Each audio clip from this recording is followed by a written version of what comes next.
성경적 우정의 중요성과 그 실천적 요소들에 대해 살펴보도록 하겠습니다. 여러분, 누군가가 정말 깊은 고통 속에 있을 때 그 사람을 돕기 위해 진짜로 필요한 게 뭘까요? 보통은 상담 기술 같은 걸 떠올리기 쉽죠.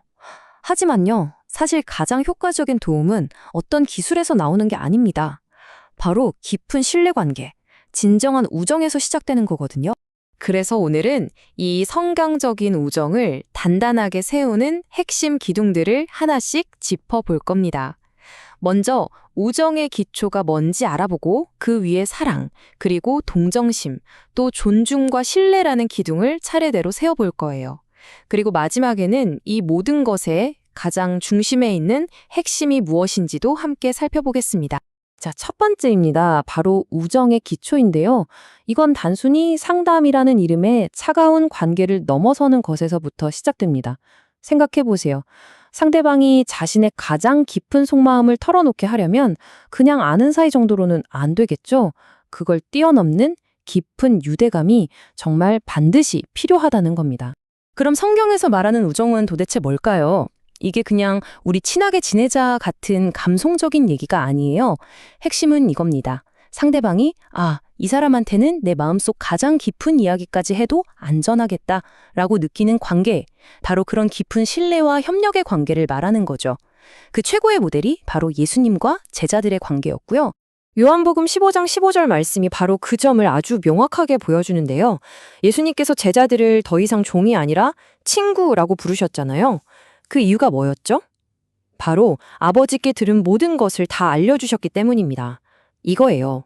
진짜 우정은 이렇게 비밀이 공유되고 마음이 열리면서 친밀함이 깊어지는 관계라는 거죠. 자, 이제 두 번째 기둥으로 넘어가 볼까요? 바로 사랑입니다.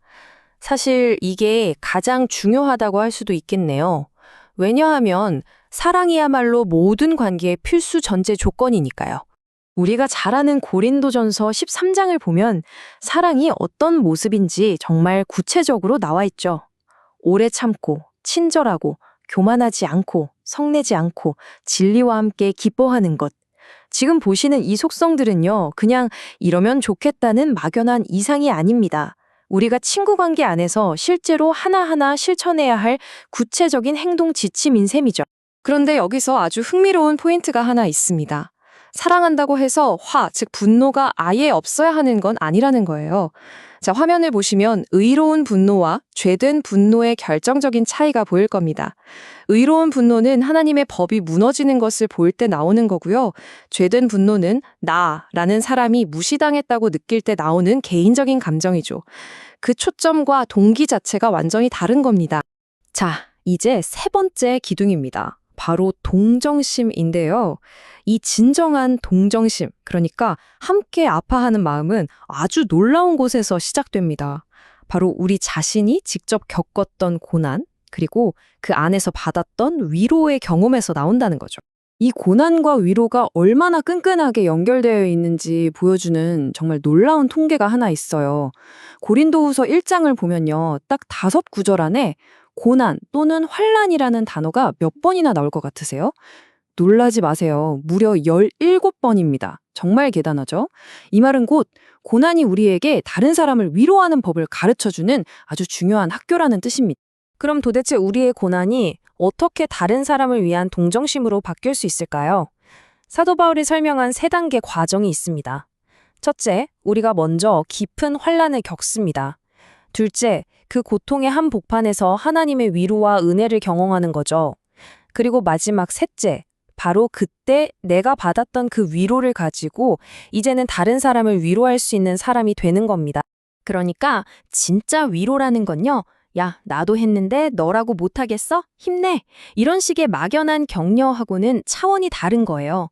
진정한 위로는 내가 가장 어둡고 힘들었을 때 직접 경험했던 그 하나님의 은혜를 함께 나누는 겁니다.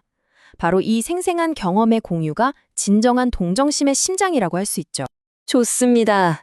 이제 네 번째, 마지막 기둥들인 존중과 신뢰에 대해 알아볼 시간입니다. 이 두 가지는 서로 아주 단단하게 얽혀 있어요. 그래서 안전한 관계를 만들려면 정말이지 없어서는 안 될 필수 요소들입니다. 갈라디아서 6장 1절 말씀에 존중이 뭔지 잘 나와 있습니다.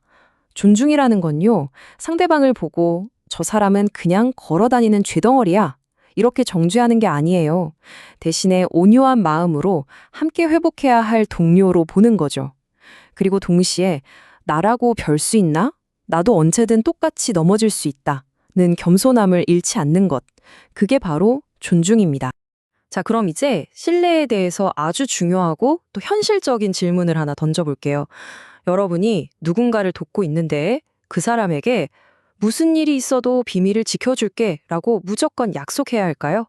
정답부터 바로 말씀드릴게요. 아니요입니다. 그래서는 안 됩니다. 성경적인 원칙은 아주 명확해요. 지킬 수 없는 맹세, 더 나아가 지켜서는 안 될 맹세는 처음부터 하지 말아야 한다는 겁니다. 한번 생각해 보세요. 만약 상대방이 다른 사람에게 심각한 해를 끼치는 일이나 끔찍한 죄를 고백했는데 비밀을 지켜줄게 라고 약속했다면 어떻게 될까요? 그 약속 때문에 우리는 아주 위험한 공범이 될 수도 있는 겁니다. 그럼 진짜 신뢰는 어떻게 쌓는 걸까요? 핵심은 지키지도 못할 위험한 약속을 남발하는 게 아니라 그냥 내가 먼저 신뢰할 수 있는 사람이 되는 겁니다. 예를 들면 내 능력의 한계를 솔직하게 인정하고 작은 약속이라도 반드시 지키는 거죠. 그리고 만약에 이 문제는 다른 사람의 도움이 필요할 수도 있겠다 싶으면 혼자 결정하지 않고 미리 상대방에게 귀띔을 해주는 거예요. 또 다짜고짜 비난하기보다는 제가 이 상황을 더 잘 이해할 수 있도록 좀 도와주시겠어요? 이렇게 질문하는 태도. 이런 것들이 차곡차곡 쌓여서 진짜 신뢰를 만드는 겁니다. 자, 이제 거의 다 왔습니다. 마지막으로 지금까지 이야기한 모든 기둥과 기술, 그 모든 것을 넘어서는 가장 본질적인 문제, 바로 핵심으로 들어가 보겠습니다.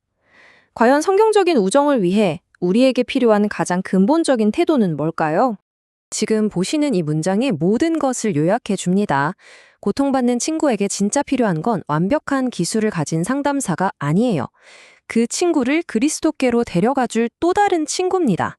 그리고 성경의 지혜는요, 완벽한 사람이 아니라 나 역시 하나님의 은혜가 아니면 살 수 없는 죄인이다 라는 사실에 매일 감격하며 살아가는 사람, 바로 그런 친구를 통해 가장 강력하게 전달되는 법입니다. 오늘 우리가 함께 나눈 이야기가 그냥 지식으로만 남지 않았으면 좋겠습니다. 자, 이제 여러분께 묻고 싶습니다. 이번 한 주 동안 여러분의 관계 속에서 오늘 배운 이 성경적 우정의 요소들 중에 어떤 것부터 한번 실천해 보시겠어요?